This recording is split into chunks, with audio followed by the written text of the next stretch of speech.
Hey, what's up, everybody?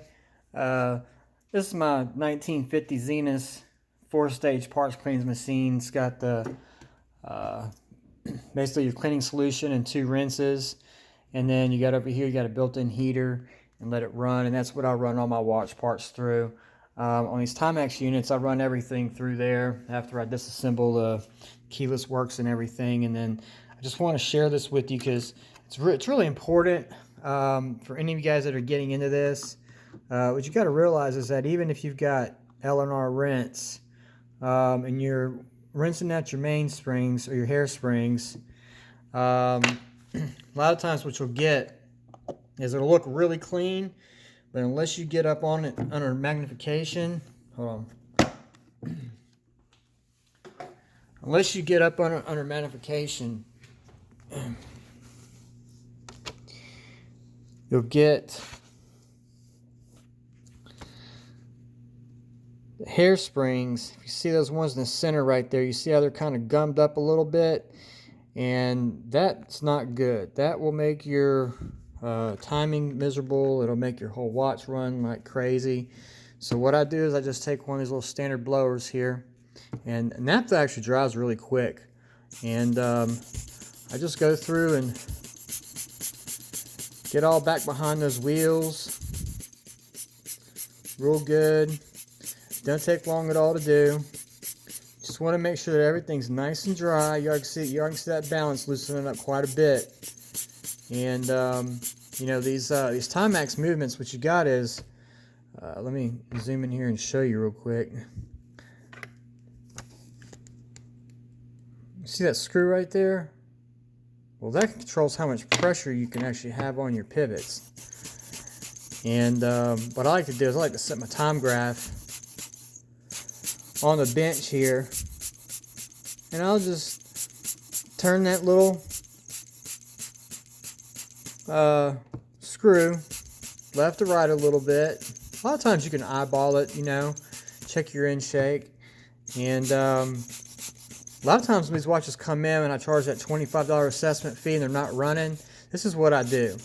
I run everything to the cleaner, and I oil a few key points just to see if it's gonna react to lubrication at all. If it's not gonna react, then you probably got another issue, and the issue very well could be fuzz. I flipped them over. I flipped two of them over last week, and there was big old hairballs stuck in them, so no wonder why it wasn't running.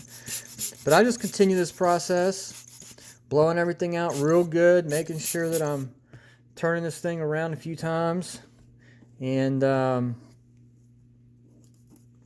getting everything.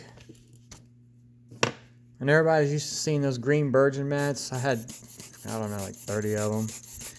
And but I'm in a different shop, so I just use new paper and just make sure that I'm keeping everything very clean. And even after I case it, I go back through it again, clean it some more. But you just want to make sure that after you use that naphtha, everything has to be completely bone dry. Something cool about these Timex mainsprings is that when they made them, they actually came with a built-in lubrication, which means they won't rust, and it makes cleaning them a lot easier because you can actually run them through the parts cleaning machine. You don't have to worry about rust, damage. Just really clean the crap out of these things, and that's why I've kind of just taken a liking to them, because, you know, you guys know me, I got no problem taking on a 1910, 1920s, water submerged. Really don't bother me none. You're gonna pay for it, but I'm not gonna stop until it's done. Might take 4 months, might take 7 months, might take a year, but that's what I like about having all these projects lined up is, you know, you can have all this work going on, and, you know, you might get tired of doing something. And if you get tired of doing something, then you go find something easy to do. And easy makes money, right? Hard makes better money, but nothing wrong with making enough money to go out there and get you a nice plate of food, or go get you some nice meat, or even just give it to your kids and let them go have fun at the arcade or go spend it on their Xbox. You know, everybody's going through a lot right now with virus and economy and struggles and everything, and I really don't get caught up in it. I'm kind of in my own world and have been for the last 20 years. I just kind of do my own thing. I find something that works and I work it and I work it and I work it until we lift off. And I think we've reached that point. Very excited. Making some strong decisions. I'm seriously considering moving back to Pensacola and getting in my full shop where I have everything I need to... See, I mean, look at that balance now. Nothing wrong with this watch. Just need a good clean. That's it. And speaking of cleaning, let me tell you this. So, it's a little bit longer video than I was planning on making, but I'm just going to throw it out there. Oils. Mobius. 9415, 9010. I got some 8217, 8214s. I got oils out the wazoo sitting over here. So about 2.5 months ago, I ran out of 9010, or was it? I ran out of one of these. And I did my research. Everybody's talking about, oh yeah, Mobius 8000, Mobius 8000. Well, when I first bought the Mobius 8000 back in 2018, I believe it was, it had an expiration date of 2014, I bought the Mobius 8000. And expiration date was 2020. Well, I serviced, oh God, I think I might have did 10 watches that week. Stuck them on the time graph. They started out like 160 amplitude, 170 amplitude, let them run for 2 or 3 hours, boom, up to 200. Great. Let them run for a little bit, come back next day to start adjusting them. Guess what? Balance stopped. So that's not good. So, decided to go ahead and take a look at everything, pull the plates off, and you know the Mobius 8000 looks like this. In fact, your D5, all this. If you've got good fresh oil, this is what it should look like. It should have a deep amber color. And when I got that 8000, that's exactly what it was. It was deep amber color. Well, I just so happened to look at the bottle last week, and I mean, it was clear as white. I mean, as if somebody had stuck water in it. So I decided, you know what? Let me just pull these plates off and let me just see what this looks like. I pulled the plates off, and up underneath every single one of those jewels, it looked like that oil had been sitting there for 20 years. I've literally spent the last 2 weeks re-cleaning everybody's movements because there's no way I was going to send them back to you in that condition. So it's been a real frustrating 2 weeks for me, but I've got it figured out. That was most definitely the problem. I didn't send it. I threw it in the garbage can. Junk. But anyways, I just want to... God, I love these Timexes, man. How come nobody told me about these things earlier? Anyways, that's a 21 joule movement, guys. Let me show you the back again.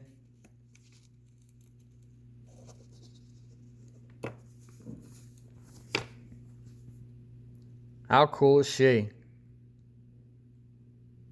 Pretty cool, right? I think so. I love these things. So let me tell you why I like them. It's not because of the money, because I promise you, I ain't making squat off these. You know, on a $65 service for these standard for the standard pin levers, without the calendars. By the time I throw in the crystal, and by the time I throw in the gasket, and my time for cleaning, and my solutions, and polishing the case back, and touching up the case, I might I might be making 25, 30 bucks off each one. That's not the point. The point is, these Timex watches, in my opinion, some of the most detail-oriented and durable movements, cases, and timepieces in general that I've ever run across. For the money, you got to remember, these watches were like $10. Throwaway watches. You tell me how I could take a watch from 1950 that a lot of times are still running by the time they get to me, right? Because you've got, let me see if I can find it here. It might be on the other side. Yeah, right here. A lot of times, this axle right here will get gummed up and it'll seize everything up. But on an analysis or an assessment, watch isn't coming in, or watch comes in, it's not running. Very first thing I do is I strip it down. And by the way, gaskets, guys, if you check a gasket out,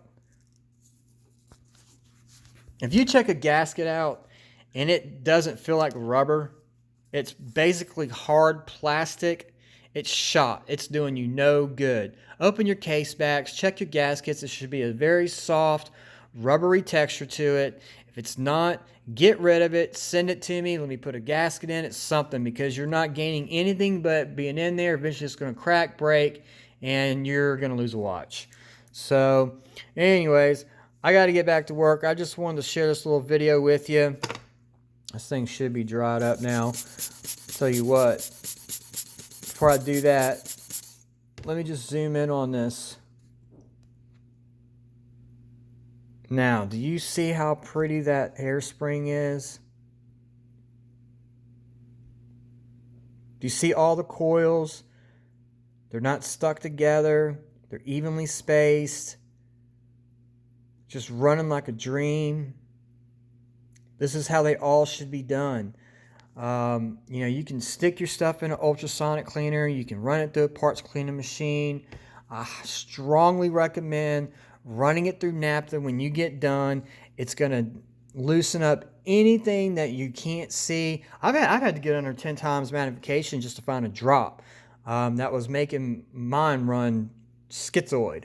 But ever since I've started using this naphtha, I've never had any problems. And now that I figured these things out, I'm running all Mobius 9010, 9415, D5. I'm using I think KT22 lubrication. Let me see if I can find it here.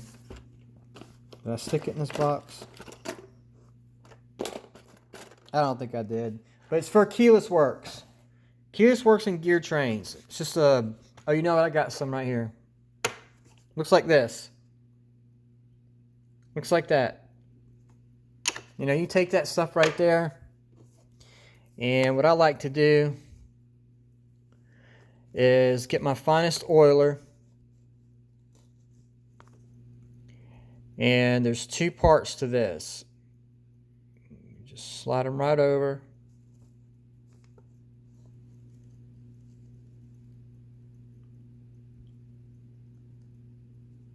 Right there.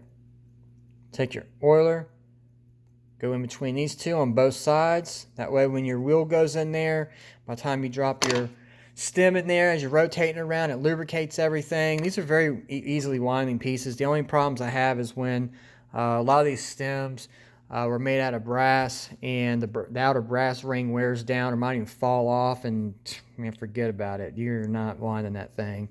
So it's best just to find you somebody good that's got a good stock of stems and crowns and replace them.